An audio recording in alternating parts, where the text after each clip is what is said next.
Park ಮಾಡಿದ್ದ ಕಾರೊಂದರಿಂದ ಬೆಲೆ ಬಾಳುವ ವಸ್ತುಗಳನ್ನು ಕದ್ದು ಪರಾರಿಯಾಗಿದ್ದ ಆರೋಪಿಯನ್ನ ಪೊಲೀಸರು ಬಂಧಿಸಿದ್ದಾರೆ. ಘಟನೆ ನಡೆದ 24 ಗಂಟೆಯ ಒಳಗಾಗಿ ಪೊಲೀಸರು ಆರೋಪಿಯನ್ನ ಬಂಧಿಸಿದ್ದು, ಆರೋಪಿಯನ್ನ ಕದ್ದ ಮಾಲುಗಳ ಸಹಿತ ಲಾಕ್ ಮಾಡಿದ್ದಾರೆ.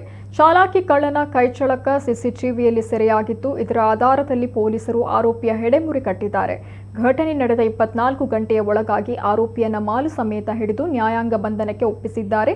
ಮಂಗಳೂರು ನಗರದ ಕಂಕನಾಡಿ ಮಾರ್ಕೆಟ್ ಬಳಿ ಈ ಕಳ್ಳತನ ನಡೆದಿದ್ದು, ಆರೋಪಿ 6,80,000 ಚಿನ್ನಾಭರಣ ಲೂಟಿ ಮಾಡಿದ್ದ.